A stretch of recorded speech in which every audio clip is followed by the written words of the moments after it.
Ay, sialing kabayaran.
Hallelujah, hallelujah.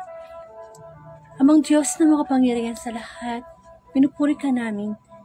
Maraming salamat sa oras na ito na muli mong binubuksan ng online upang sa ganon, ang Facebook Live ay magamit mo sa pagpapalaganap ng iyong mabuting balita. Hindi po tayo karapat-dapat, ngunit maraming salamat sapagkat inihanda ng Diyos ang isang pagkain spiritual na magiging kabusugan sa ating spiritual na pamumuhay. Muli tayo ay sama-samang magnilay ng mabuting balita at lumapit na may kababaang loob at buksan ang ating puso at ating espiritu sa ating Diyos na buhay. Sa ngalan ng Ama at ng Anak ng Espiritu Santo, Amen. Ang kabutihan mo, Panginoon, ay hindi magmamaliw. Ang iyong habag sa sangkatauhan ay araw-araw na pinadadama mo. Mabuti man o masama ay pare-pareho mong binibigyan ng pagkakataon upang makalapit sa iyo. Marami pong salamat. Sa mga oras na ito, naniniwala tayo, ang ating pananampalataya na kapag ang salita ng Diyos ang ating pinagninilayan, naririto ang presensya ng Diyos, ang banal na Espiritu. Na kahit online lang to, naririyan siya, tinitignan ng ating mga puso. Humingi tayo ng kapatawaran sa ating mga pagkukulang upang sa ganun malayang mapuspos po tayo ng ating banal na Espiritu. Muli, Panginoon, ang iyong lingkod ay humingi ng kapatawaran at paglilinis sa mga oras na ito. Ikaw po ang maihayag ko, itago mo po ako sa iyong liwanag. Muli, ano man ang pinagkaloob mo sa akin, keep on preaching, give me the wisdom, the discernment, na gamitin mo lamang upang sa ganun, ikaw ang aming marinig. Ang boses mo po ang aming marinig. Sa mga oras pong ito, Panginoon, ang iyong kapangyarihan, nawa sa bawat isa na makarinig ng Wednesday Gospel, ay tumimo sa aming puso. Yes, Lord, napakarami ng problema, marami ng mga pagsubok na naranasan namin sa nakalipas na oras, maraming mga negativity sa aming isip, maraming mga bagay na pumasok sa mga thoughts namin, Lord. Pero in Jesus' name, sa oras pong ito, Lord, burahin namin lahat yan at mag-focus kami sa mensahe na gusto mong iparating sa bawat isa. Panginoon, ito ang pinakamahalagang oras kung saan ikaw ay nakikipag-usap po sa amin. Humingi po tayo ng kapatawaran sa ating Diyos. Batid ni Lord ang nilalaman ng ating puso. Come, Holy Spirit, we need you. Come, Holy Spirit, we pray. Patuloy kang kumilos, ikaw ang may taas at mabigyan parangal sa Facebook Live na ito. Muli, ang latang ito ay dalangin ko po sa iyo, Ama, sa pangalan ng Anak, kaysa ng Espiritu Santo. Amen. Bigyan po natin ng parangal ang mabuting balita. Muli pinupuri ka namin, Panginoong Hesukristo. Hallelujah, hallelujah, hallelujah.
Mga minamahal kong kapatid kay Kristo, ang mabuting balita ayon kay San Juan.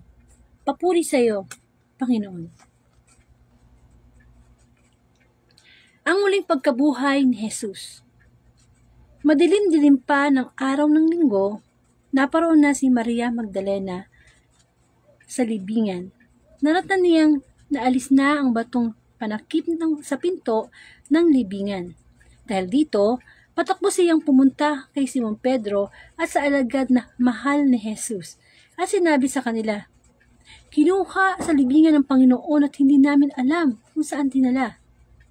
Kaya't si Pedro at ang nasabing alagad ay nagpunta sa libingan. Kapwa sila tumakbo, ngunit si Pedro ay naunahan ng kasamahang alagad. Yumuko ito at sumilip sa loob. Nakita niyang nakalagay ang mga kayong lino, ngunit hindi siya pumasok. Kasunod niyang dumating si Simon Pedro at tuloy-tuloy itong pumasok sa libingan. Nakita niya ang mga kayong lino at ang panyong ibinalot sa ulo. Hindi ito kasama ng mga kayong lino kundi hiwalay na nakatiklop sa isang tabi. Pumasok din ang alagad na naunang dumating. Nakita niya ito at siya'y naniwala. Mga kapatid, ang mabuting balita ng ating kaligtasan, pinupuri ka namin, Panginoong Hesukristo. Muli, sumainyo po ang kapayapaan ng ating Panginoong na buhay na kung saan ang Diyos sa araw na ito, sigurado, marami po siyang blessing na ipinagkaloob sa atin. Yung tayo po ngayon ay nakauwi ng safe sa ating bahay, nakakain ng 3 times, 4 times a day, ay malaking biyaya na po yan. So, welcome po sa Word of God, Daily Gospel. Muli, ang layo nito ng Facebook Live na ito, ay sama-sama po tayong magnilay ng mabuting balita online. No? Kahit ano pong ginagawa natin, no? Ganyan po kabuti ang Panginoon. Ginagamit niyang social media upang sa ganun po, lagi pong matawag doon, kumbaga sa halaman, nadidiligan tayo everyday ng salita ng Panginoon na magpapaalala sa atin na God is still in control. Alam pa rin niya kung anong nararapat para po sa atin. Yun na nga lang, since meron po tayong free will, kailangan gamitin natin to na magkaroon tayo ng pananabik na makarinig ng mabuting balita. Kaya nga po good news, diba? Sa dami-dami ng bad news sa mundo, kailangan talaga. At hindi na kailangan, kundi utos ng Panginoon na mula sa Joshua chapter 1 verse 8 na pagnilay-nilayan, pagbulay-bulayan ang salita ng Diyos araw at gabi. At marami pong salamat, Panginoon. Ngayon po ay December 27, 2023. Ilang araw na lang po, mag-2024 na. Napakabilis po ng panahon. Naalala ko tuloy yung year ng 1994. Kasi magkatunog 2024 yung papasok na taon at 1994. Nasaan ba kayo noong 1994? Just imagine, mag-2024 na. Ilang dekada na ang nakalipas. At kapag ang 2024 na yan ay pumasok, sana iwanan natin, lahat ng mga negative na iniisip natin. Kasi sabi nga, kaya nga, di ba, ng mga Chinese, naniniwala sila na kapag nagpapaputok, di ba, uso yung mga fireworks pagkapapasok ang New Year, tinataboy. Yan ang paniniwala nila, tinataboy yung mga evil, yung masasama, mga bad, mga kung ano man yun, Amen. Pero sa ating mga Katoliko, naniniwala tayo na ang pagpasok ng taon ay hindi lang yung mawala yung mga evil o yung mga kalimutan na natin, yung mga bagay na nakasakit sa atin sa taong ito, or di ba usong-uso yung New Year's resolution na pagpasok ng taon na ito, ganito, ganyan, ganyan. Amen. Mahalaga po yun, importante po yun. Pero ang pinakamahalaga, sana, pag pumasok na yung January 1, 2024, umpisahan na po natin na everyday makinig po tayo ng gospel. Hindi po man dito sa Word of God, pwede naman po sa mga ibang social media like YouTube, TikTok, may mga tao po talaga, mga pare, na everyday po sila nag-gospel. Pero since dito po sa Facebook Live na ito, tayo po ay katuwang lamang ng ating mga inatasan ng simbahan, kamukha ng pare.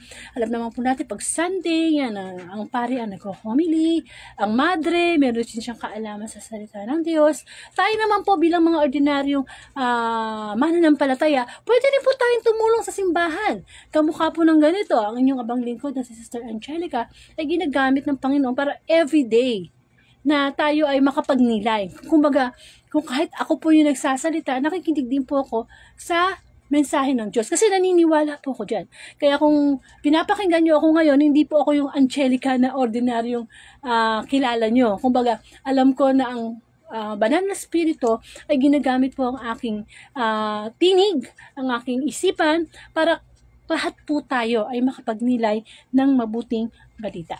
At kayo po, maganda po yung ating gospel. Everyday naman maganda ang gospel. No? Kumbaga sa ulam, laging espesyal ang inihain sa atin ng Panginoon. Kaya di ba itinuturing natin na ang mabuting balita ay pagkaing spiritual. Tandaan natin na pagkaing spiritual na hindi dapat nawawala sa ating buhay. Kung kumakain tayo, physical, mas kailangan natin yung spiritual na pagkain. So, balikan po natin ang gospel. At pagnilayan po natin sa tulong ng banal na espiritu. Madalas na po natin itong marinig tungkol sa muling pagkabuhay ng Panginoong Hesukristo. At marami na rin pong pagninilay ang naibigay dito. Pero sa araw na to, naniniwala po ko na kahit paulit-ulit ang gospel every year, meron at meron niyang bagong mensahe sa bawat isa. So, ang sabi po rito, madilim-dilim pa ng araw ng linggo, naparao na si Maria Magdalena. So, habang bibigyan po natin ng summary ng gospel, no? So, habang nagsasalita po ang inyong abang lingkod, ay parang magkakaroon ka ng imagination sa isipan nyo, no? So, ang senaryo, madilim-dilim pa. Ano ba yung madilim-dilim pa? Madaling araw yun. Amen? So, ikaw ba, nakalabas ka na ba minsan sa bahay mo ng madaling araw? So, ano yung nararamdaman mo pag madaling araw? Di ba? Tahimik? Tutulog yung mga kapitbahay mo. Diba? Tahimik, no? Tapos, pag lumabas ka, syempre, madilim. Tapos, bukod sa tahimik, madilim, ngayong mga panahon na ito, malamig pagka lumabas ka ng madaling araw. O kaya naman, masasabi natin na pag madaling araw, meron ding mga, sinasamantala din ng mga magnanakaw, no? Usually, nagnanakaw sila madaling araw. So, maraming mangyayari, pwedeng maganap, kapag madaling araw. So, ang senaryo natin ganun. Madaling araw, o madilim-dilim pa, sino yung unang karakter na binanggit? Si Maria Magdalena. So, sino po ba si Maria Magdalena? Usually, si Maria Magdalena, isa sa mga naging alagad na babae ng Panginoong Hesukristo. So, hindi lang naman kasi lalaki ang naging alagad ng Panginoong Jesus. Nagkaroon din po siya ng alagad na babae, kamukha ni Maria Magdalena. Sino pa? Si Maria, na kapatid ni Martha, na kapatid ni Lazarus. So, ito naman po si Maria Magdalena, kung papansin niyo, naging alagad siya ng Panginoong Jesus nang siya ay parang may senaryo kasi dito sa Bible story na si Maria Magdalena, isa talaga siyang makasalanan na babae. Kasi ang niya, para siyang prostitute. Kung sa panahon natin masasabi, no, na hindi lamang isa, dalawa, marami, iba't ibang lalaki ang sinasamahan niya, sinisipingan niya, kahit hindi niya mahal, hindi ba? So, nung time na yon, talagang kapag nahuli ka sa pangangalo niya, babatuhin ka ng taong bayan hanggang sa ikaw ay mamatay. So, yun masyadong grabe, no, malupit yung parusa noon. And of course, dumating yung time na nahuli si Maria Magdalena ayun na nga, napatunayan na siya yung nangangalo niya.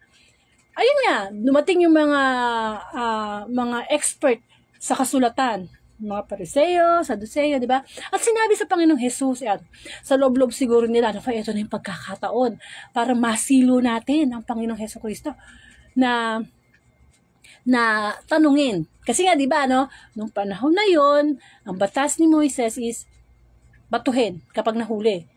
Syempre naman, magiging naman yun, salungat sa paniniwala o inihayag na aral ng Panginoong Jesus na kapag may mga ganong bagay, bigyan ng pagkakataon, patawarin. Di ba? So, kung ikaw nandoon sa senaryo na yun, anong gagawin mo? Susundin mo yung batas na nag-e-exist noong time na yun? O susundin mo yung kung anong sinasabi ng Ama sa Langit na utos? Pero napaka full of wisdom ang Panginoong Jesus. Kaya anong sabi niya? Anong sabi niya? O sige, okay, yan ang batas, no? Ngayon, kung sino sa inyo ang walang kasalanan, siyang unang dumampot ng bato at batuhin yung babaeng yan. Hindi ba? Hindi siya nagsabi na, oo nga, no, sige, sundin na natin yan. Sundin na natin yan. Hindi. Ang ginawa niya is, nagbigay siya ng pangungusap na kung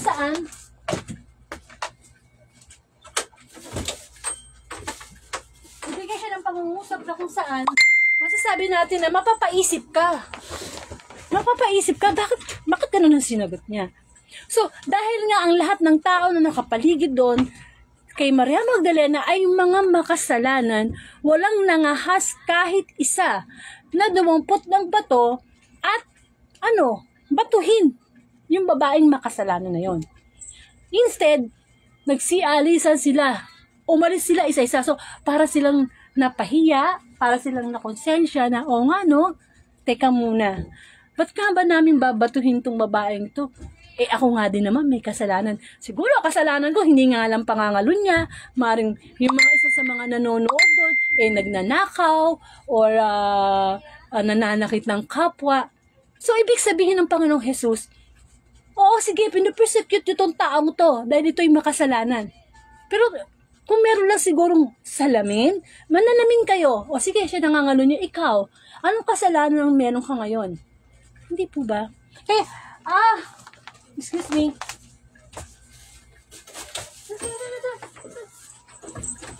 Angel!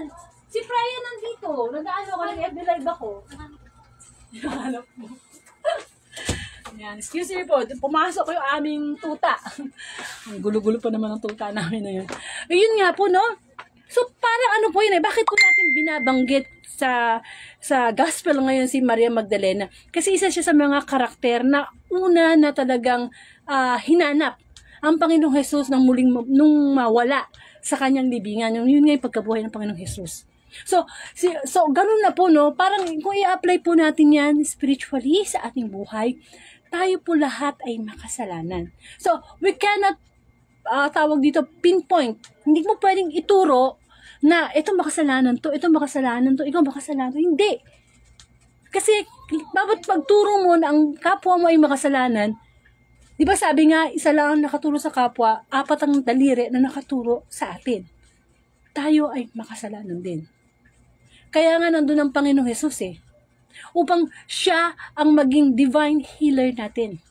Magpagaling sa mga kasalanan, no? Makakilala tayo, magbalik loob sa Kanya. Amen?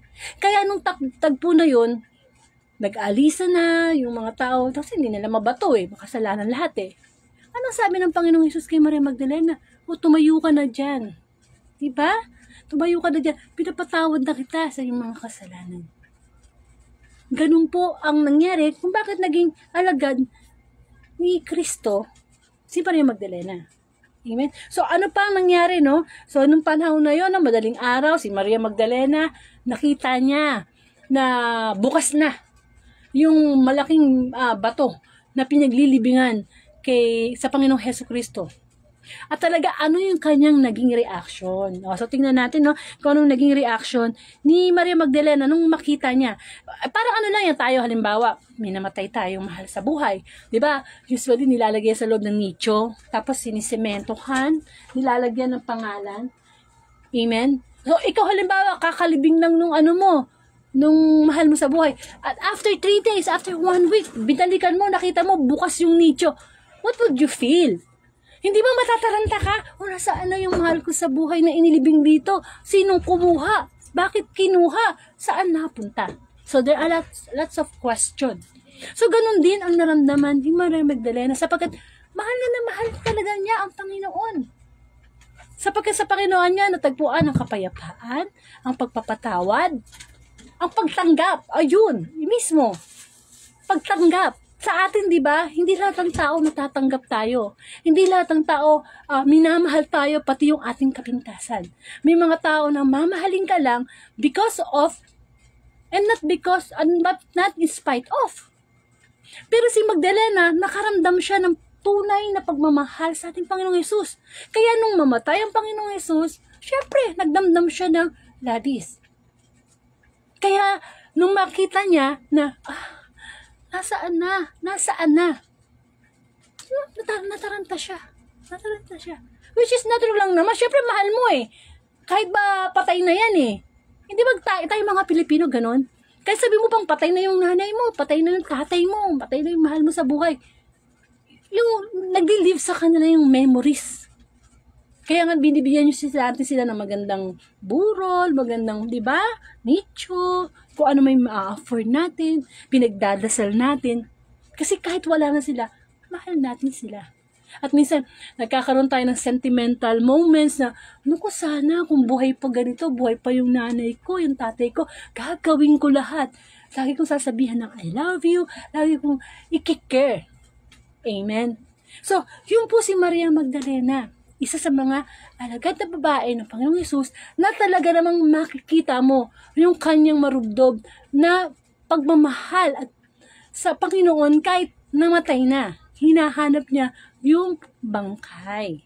So, sino pa ngayon yung nandoon na pumunta sa libingan ng Panginoong Hesus nung mawala siya? Siyempre, nakita ni Maria Magdalena yun, pumunta ngayon siya sa dalawa pang alagad ng Panginoong Hesus. Ito ay si Simon Pedro at si Juan. Si Juan, hindi si Juan Bautista, si John the Beloved, yung sinasabi ngang mahal, no? Na alagad ng Panginoong Jesucristo. Ano naman ngayon ang naging reaction nung dalawang mga alagad, si Simon Pedro at si John the Beloved. So sabi dito sa ano natin ngayon, gospel, yun nga ang ginawa, di ba, no? So narat na naalis ang batong panakip ng pinto ng libingan. Dahil dito, patakbo siyang pumunta kay Simon Pedro. No? Sino yung patakbong pumunta? Si Maria Magdalena, para sabihin sa kanila na kinuha sa libingan ng Panginoon at hindi namin alam kung saan siya dinala. So yun ang naging parang statement ni Maria Magdalena. Kaya si Pedro at ang nasabing alagad ay nagpunta sa libingan. Kapwa silang tumakbo, ngunit si Pedro ay naunahan ng kasamahang alagad. Yumuko ito at sumilis sa loob at nakita niyang nakalagay ang mga kayong lino at hindi siya pumasok. So, tingnan nyo po yung senaryo ha. So, nabalita na. Humingi na ng tulong si Maria Magdalena sa mga alagad. So, tumakbo yung dalawa, no? Ano ngayon yung ginawa ni... May kanya-kanya kasing ginawa si Simon Pedro at saka si John the Beloved. Si Juan, ang ginawa niya, syempre, pumunta siya dun eh. Gusto niya makita kung ano ba nangyari, ba't nawala, gano'n. Pero hindi muna siya pumasok sa loob. Anong ginawa niya? Di ba sabi dito sa gospel, sumilip lang siya. Kumbaga sa kumbaga sa pinto, sinilip lang niya. Wala yung bangkay. Amen. Pero si Simon Pedro, pumasok siya sa loob. Para i-sure niya na talagang wala nga. Kasi baka mamaya tinago lang niya sa gilid, sa ilalim, di ba? So ano ang pinapakitang spiritual na mensahe sa atin ng Diyos? Tayo pong mga tao, may dalawa po tayong pwedeng pagpilian sa ating buhay. Kapag dumadating po yung mga madilim-dilim na, mga madaling araw na ng ating buhay. Yung mga takip-silim na ng ating buhay. Kapag tayo ay nagkakaroon ng pagsubok, hindi ba dumidilim yung ating paningin? Dumidilim yung ating pag-asa? Kamukha ng senaryo sa mabuting balita? Pero binigyan tayo ng Diyos ng kalayaang pumili. Ngayon, sino ang pipiliin natin? Tayo ba ay magiging kamukha ni Maria Magdalena? O magiging kamukha ng karakter ni John the Beloved at ni Simon Pedro? Kasi si Magdalena at saka si Simon Pedro at saka si John the Beloved, lahat sila pare-pareho nilang mahal ang Panginoong Hesus. Amen? Pare-pareho. Alam namin kasi mga alagad sila eh. At alam naman natin na si John the Beloved, hindi niya iniwan ang Panginoong Hesus. Hindi ba pag nakakapanood tayo ng mga pelikula about the life of Jesus Christ, nung si Jesus ay nakapako sa bundok ng, alam mo na yon, ng Golgota, yung tinatawag na bundok ng mga bungo, nakasama niya yung, di ba, yung dalawang magnanakaw. makikita mo na sa paanan ni Jesus, nandoon si Mama Mary at si John the Beloved. Kaya nga diba, isa sa mga 7 last word ni John the Beloved, ni Jesus Christ para kay John at kay Mary, sabi ni, diba, isa sa mga 7 last word na, ikaw babae, ito ang iyong anak, ito yung, ikaw anak, ito yung iyong ina. Yan yung pinagbilid ng Panginoong Jesus, si John kay Mama Mary at si Mama Mary para kay John. Saka makakita na tunay na nagmamahal na hanggang sa huli nandoon. Isang kaibigan, isang nagmamahal sa iyo na hindi lang makakasama mo sa ligaya. Sometimes matapapatunayan mo na totoo ang isang kaibigan kapag nandoon siya doon sa pinaka-worst na tagpo ng buhay mo. Hindi yung kaibigan mo lang pag may inuman, kaibigan mo lang pag may pera ka, kaibigan mo lang kapag may nakapapakinabangan sa'yo. Hindi ba? Ang masarap maramdaman yung kahit wala ka na, ando doon pa rin siya. At yan ang ginawa ni John Beloved. Yung mga ibang alaga na Panginoon na wala eh. Pero siya, diba? Kasama niya si Mama Mary, pero nandun siya. Kinikare niya yung ina ng Panginoong Jesus na naghihinagpis that time na nakapako ang Panginoong Jesus. Kaya ang ganda ng ginawa ni John the Beloved sa senaryo na yon. Kaya nga sinasabi sa atin na mapagnilayan natin na yung karakter o yung reaction, kung sabihin na natin reaction ni Maria Magdalena, nakakilala sa Diyos. Pero nakita natin sa kanya yung pag-aalala, yung nataranta, yung bigla na lang, di ba? Tayo din, minsan sa buhay natin. Kapag dumadating yung mga time na, yun na nga, takip-silim ng ating buhay, madilim-dilim, hindi natin makita yung liwanag. Ano nangyayari sa atin? Natataranta tayo. Natataranta tayo kapag may mga problema. Yung mga minsan, kahit kilala na natin ang Diyos, alam nating may Diyos, natataranta tayo. Diba? Lalo na kung yung mga nangyayari sa buhay natin, ay hindi natin ine-expect. Like what? Pag Mary Magdalene, diba, naramdaman niya, hindi niya ine-expect na, alam namin, nilagay namin ng maayos ang Panginoong Jesus dyan. Nilagay namin ng pabango, binalod namin ng maayos. Tapos tinakpan pa ng malaking bato, tapos mawawala. Ganun ang buhay natin minsan. Ganun tayo minsan mag-react sa ating mga pagsubok sa buhay. Na kung minsan akala natin na kapag nangyari itong sa atin na unexpected, ano ba yung mga usually unexpected na nangyayari sa buhay natin? Na aksidente, sunog, namatayan, nagkaroon ng sakit, na kung minsan, mahal na mahal mo isang tao, pero niloko ka, o kaya minsan mahal na mahal mo yung kaibigan mo. Diba? Unexpected. Like what Mary Magdalene, unexpected. Paano tayo nagre-react? Natataranta, nagtatanong, bigla na lang tatakbo kung saan-saan. Kapag halimbawa may problema sa buhay, broken-hearted, sinong tinatakbuhan? Bisyo, masamang barkada, nag-a-addict. Sometimes, pag unexpected ang nangyayari sa buhay natin, hindi tayo nakapag-iisip kaagad ng mabuti. Amen? O, kamukha tayo ng naging reaction ni John the Beloved. Anong ginawa niya? Sige, narinig niya yung news na wala sa libingan. Nataranta ba siya?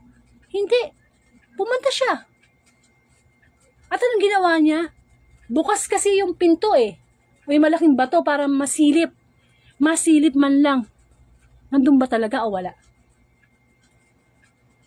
Ang pinagkaiba ni John Beloved at ni Simon Pedro, pareho silang tumungo sa direksyon kung saan inilibing ang Panginoong Jesus. Ang pagkakaiba lang nila, si John the Beloved, hindi siya pumasok. Sumilip lang siya. Si Saint Peter o si San Pedro, pumasok siya sa loob. Sinigurado niya talaga kung saan, kung wala. Sana ganun tayo. Kamukha ni John the Beloved na sumilip siya, pero naisip niya, sinigurado niya, no? Sige po, sabi dito sa gospel, ito Kapos sila tumakbo, ngunit si Pedro naunahan ng kasamahang alagad. O, so, ibig sabihin, parehong pumunta si St. Peter at saka si St. John. Pero mas naunang nakarating si John the Beloved. At itong ginawa niya sa verse 5, yumuko ito at sumilip sa loob, nakita niyang nakalagay ang mga kayong ninong ngunit hindi siya pumasok. Tanong, bakit hindi pumasok si John the Beloved doon? Pwede naman siyang pumasok. Diba pwede siyang pumasok? Kasi doon pa lang sa pagsilip niya, doon pa lang naniniwala na siya na ang Panginoong Hesus ay muling nabuhay. Hindi na kailangan ng ebidensya. Hindi na kailangan pumasok siya doon at sabihin na, teka muna, kailangan na mapatunayan ko na talagang, wala talaga, no? Pati yung mga ibinalot sa kanya na sa patay, no? So, wala. Pagsilip pa lang niya, naniwala na siya. Ganun ang gusto ng Panginoon sa atin. Sabi nga, to see is to believe. But if you want to see God, the presence of God, you have to believe first before you will see. Amen. Sa pagharap natin sa mga problema natin, karamdaman man yan, kawalan ng pera, kawalan ng trabaho, mga broken relationship, problema sa mundo, problema sa mahal sa buhay, problema sa sarili. Hindi natin mahaharap to na nagtataranta tayo. Kasi kapag sa atin, ang Diyos ay nasa sa atin, hindi tayo dapat nagtataranta. Dapat nakakita sa atin yung mga bunga ng banal na Espiritu. At ano yung bunga ng banal na Espiritu? Peace of mind. Kapayapaan ng isip. Yung bang alerto ka na, sige, nalalagay ako sa mga sitwasyon na hindi ko gusto, hindi ko pinili. Naiisa na nga lang anak ko, namatay pa, hindi ko yung pinili. Hindi ba? Pero alam mo yung taong makakasalubong mo, nakangiti sa'yo, binabati ka pa, pero ang lalim pala ng problema niya. O isang taong naka-makeup, postura yung damit, di ba? Pero ngingiti sa'yo, pero punong-puno din ng problema.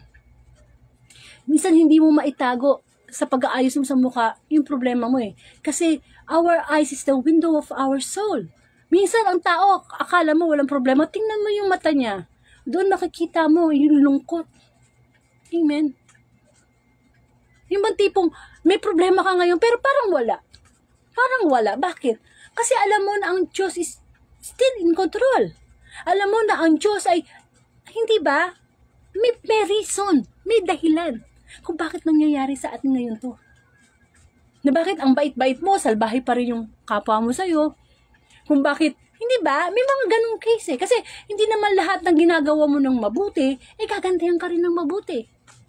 Kaya nga, di ba sabi ng mensahe ng Panginoon, kapag nagmahal ka, pag nagbigay ka ng tulong sa iyong kapwa, never ever kang mag-e-expect ng kapalit. Kasi masasaktan ka kapag hindi yun naibalik. Amen. Tinuturuan tayo ng Diyos na magmahal, tumulong sa kapwa, nang walang kapalit. Sapagkat ang reward, dapat ang Diyos ang nagbibigay. Amen. Kaya, itong si John the Beloved, dapat ganun tayo. May mga bagay na nawawala, unexpected, aksidente. Pero alam mo yung, maalala mo lang yung salita ng Panginoon, teka, may problema ako ngayon. Pero naalala ko sabi ng salita ng Panginoon lumapit kayong lahat na napapagal at papahingahin ko kayo. Naalala ko na napakinggan ko sa gospel na huwag kang padaig sa masama, kundi daigin mo ng mabuti ang masama, na magpatawad sa kapwa, na igalang ang ama't ina, whether mabuti man sila o hindi. Yung bang tipong hindi mo na kailangang i-prove, naniniwala ka na sa salita ng Panginoon, yun pa lang, nadinig mo pa lang, naniniwala na tayo. Hindi na kailangan ng patunay. Kasi minsan, umaano tayo sa Panginoon, nagbabargaining tayo na, sige Lord gagawin ko to. Magbabalik loob ako sa'yo, maglilikod ako sa'yo. Kung, pagagalingin mo yung ganito ko, pagagalingin mo ko. Amen. Nandun na yung conviction ni John the Beloved Eto na yung sinasabi ng Panginoong Jesus nung buhay siya. Hindi ba? Na siya yung maghihirap, mamamatay, ipapako sa krus, at muling mabubuhay. Eto na. Sinilip lang niya. Naniwala na siya. Yun na yun. Amen.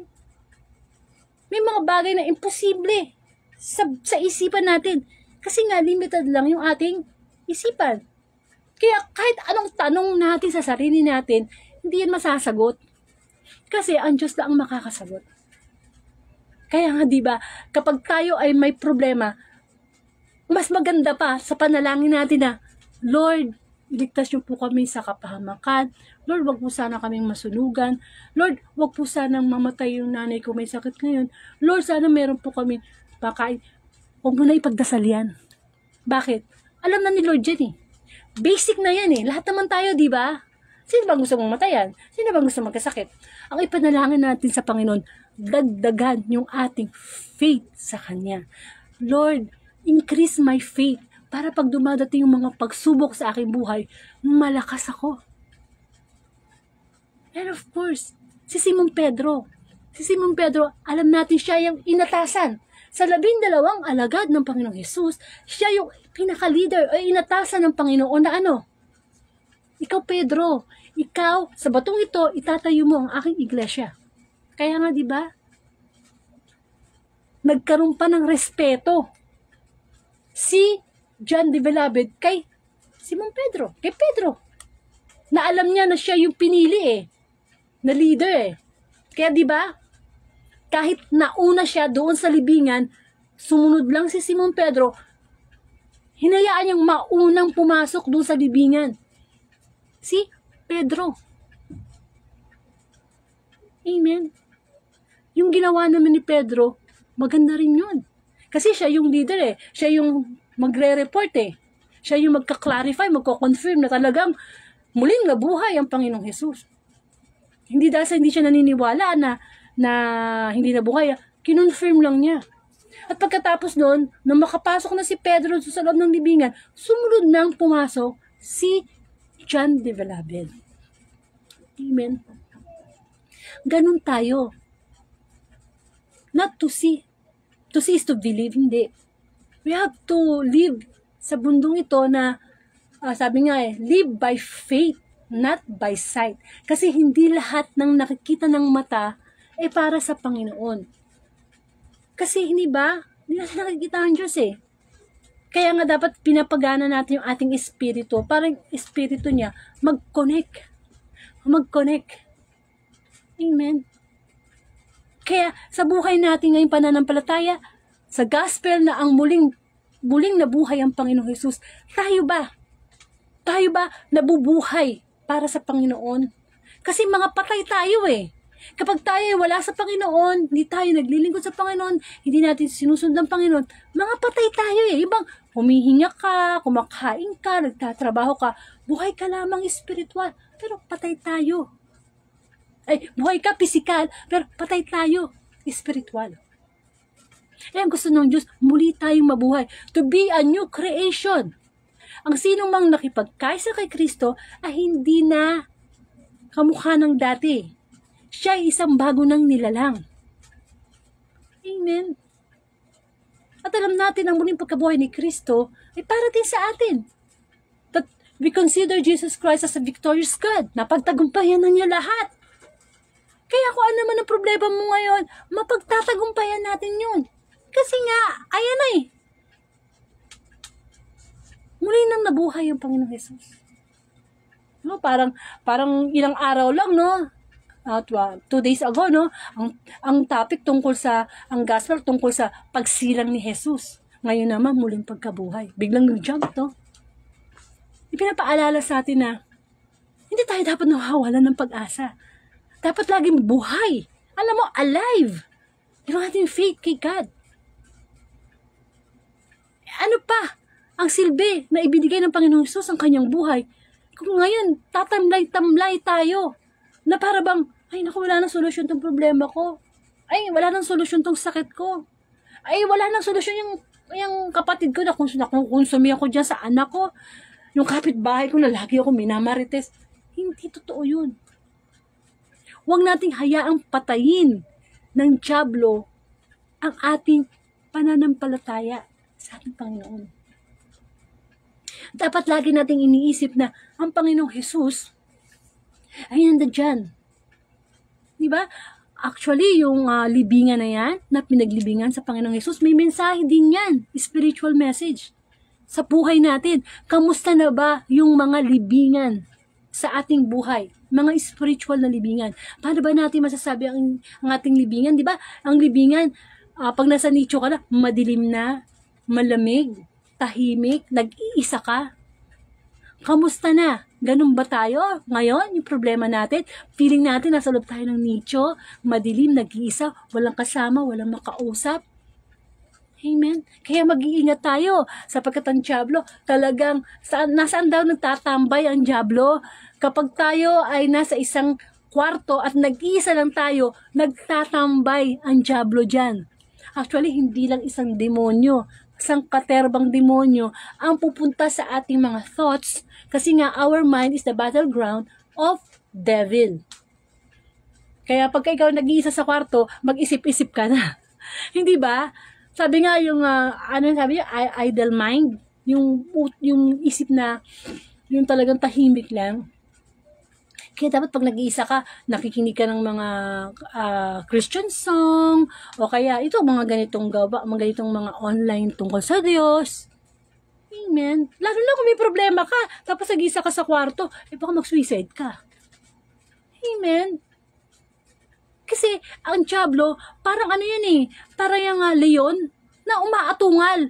Naghihintay lang siya ng perfect timing. Alam ng dyablo yung kahinaan natin eh. Kasi ang dyablo, alam niya from cover to cover ang nilalaman ng Bible. Kaya niya kayang kontrahin eh. Kaya basang-basa ng dyablo kung ano yung kahinaan natin. Pero hindi kayang kunin ng dyablo yung ating free will. Kaya lang niya nakukuha yan. Kasi nga, tayo na mismo ang pumipili sa kanya. Actually, kapag tayo daw nagkakasala, huwag daw natin sisihin ang dyablo. Sisihin natin ang ating mga sarili. Sapagkat tayo ang pumipili ng mabuti at ng masama. Amen. So, ito pong ating gospel ngayon, pinagninilay po tayo. Paano tayo humaharap sa mga takip-silim, sa madilim-dilim pa na problema o pagsubok sa buhay natin. Tayo ba'y kamukha ni Maria Magdalena na natataranta?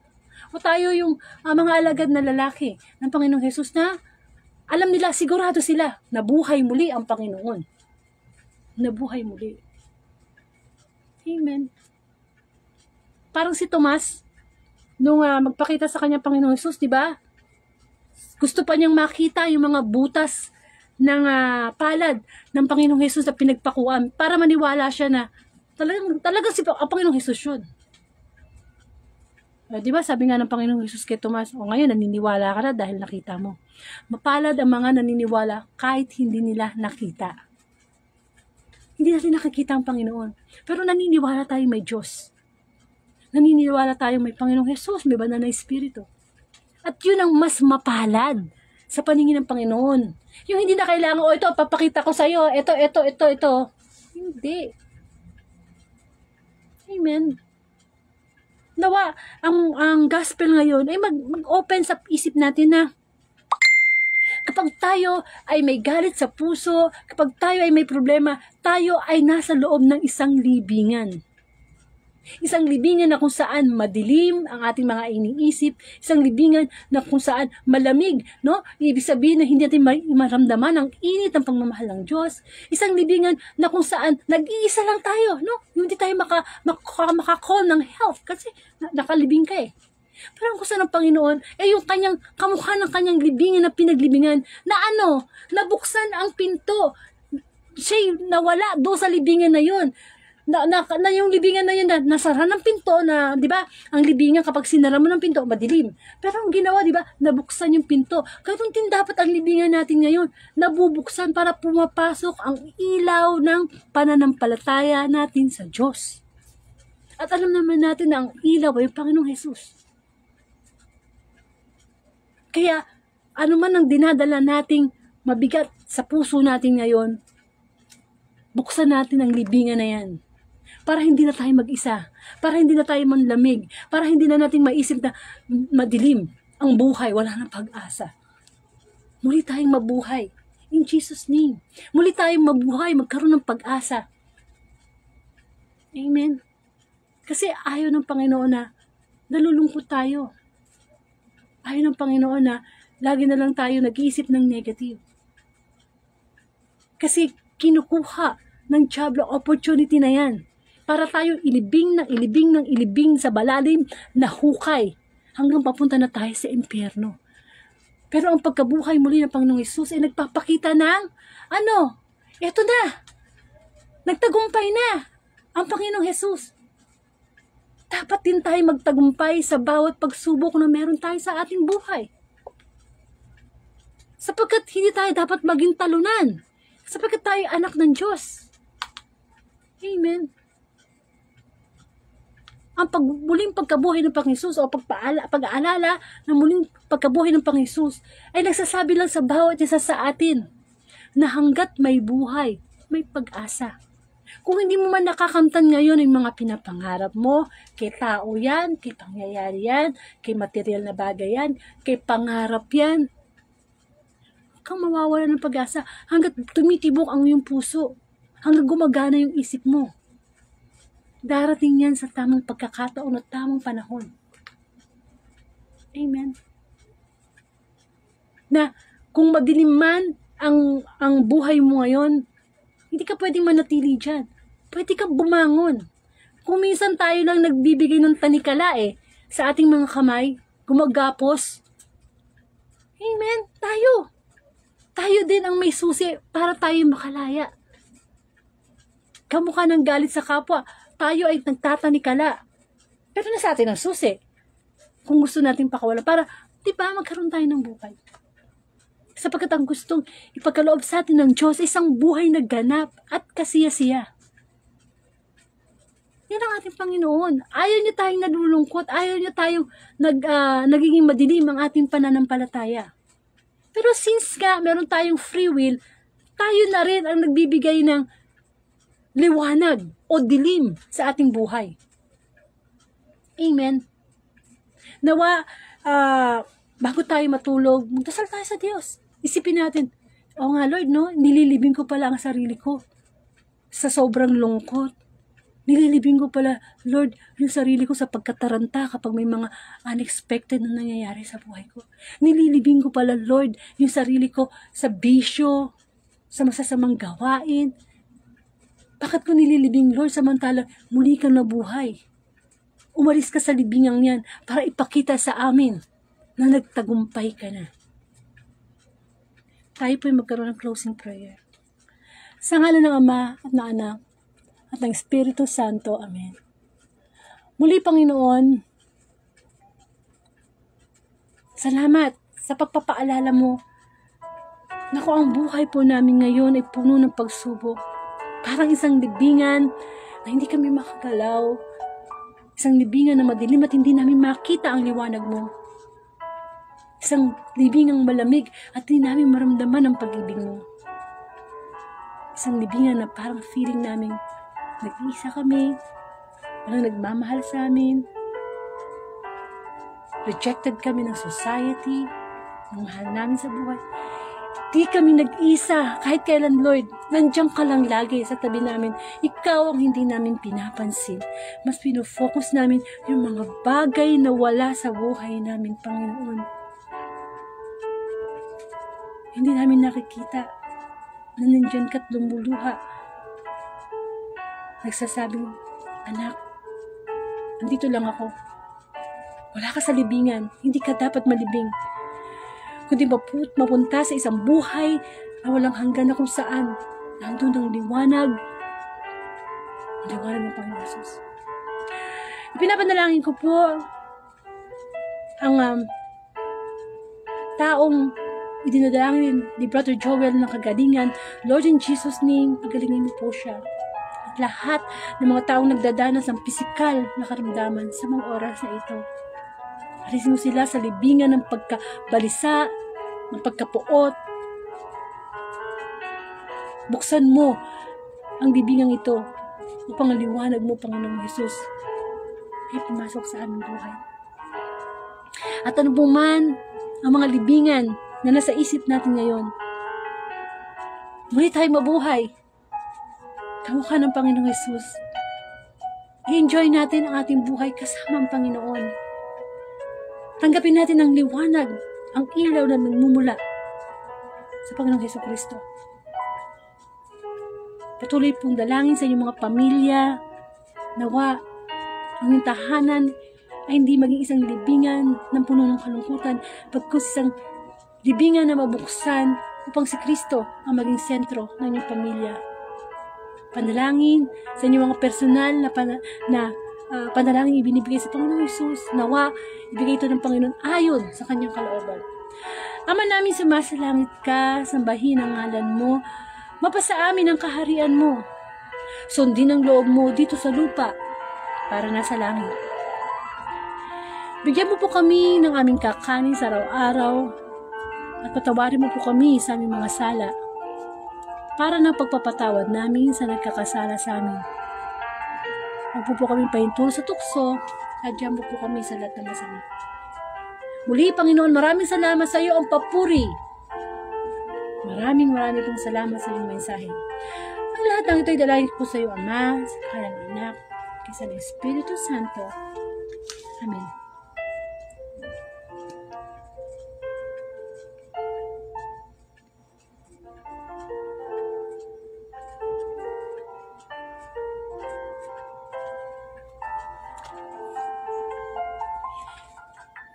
Maraming pong salamat, Panginoon, sa mensahe mo. Tunay nga na sa oras na ito, nag-perform ka ng miracle na yung mga libingan na kinalalagyan namin ay mabuksan upang makita ang liwanag ng yung muling pagkabuhay. So kung hindi nyo po naumpisahan ang Wednesday Gospel, pwede nyo po ulitin yan, replay sa Facebook account ko o sa YouTube channel po na Angelica Dordeo. Pa-subscribe na lang po. At sana po, magkaroon tayo ng desire na laging makarinig ng mabuting balita. Ang Word of God Daily Gospel ay Monday to Saturday, alas 6 po ng gabi. Nababago lang po yung oras, depende po siyempre sa schedule ko o sa schedule ng guest preacher. At pag Sunday po, alas 6 ng umaga. So, kung loloobin ng Diyos, December 28, muli tayo ay magsama-sama sa pagninilay ng Thursday Gospel. Tapos sa Friday Gospel, December 29, si Brother Jerry Nadate, ang ating pong guest preacher. Isa po siyang exorcist. Alam yung exorcist, yung mga nagpapalayas ng demonyo, ay masarap kausap yan. Brother ko na yan. Kaya inaanyayahan ko yung alas 6 sa December 29, si Brother Jerry Nadate. And of course, maraming salamat sa Panginoon na patuloy na nagbibigay sa atin ng liwanag sa mga kadiliman ng ating libingan, ng ating buhay. No? Buhay pa tayo. Buhay pa tayo. Huwag na yung buhay ka pa, mukha ka ng patay dahil sa problema. Ha? Huwag ganun. Dapat buhay ka pa, nakikita sa iyo yung ngiti. Sapagkat ito hindi nabibili, pero ito'y galing sa ating Panginoon. Amen. So makinig po tayo sa ating final worship song. Amen. Huwag po natin kalimutang magdasal bago matulog. Diba? Teka lang ha. Ayusin natin yung, inaayos ko yung So, sa buhay po natin, mahal tayo ng Panginoon. Huwag natin kakalimutan yan. Mawala na ang lahat, tao, bagay, lahat ng properties mo. Huwag lang ang Panginoon kasi siya magbibigay sa atin ng isang buhay na ganap at kasaya-saya. Dahil sa kanyang muling pagkabuhay.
Okay, amen.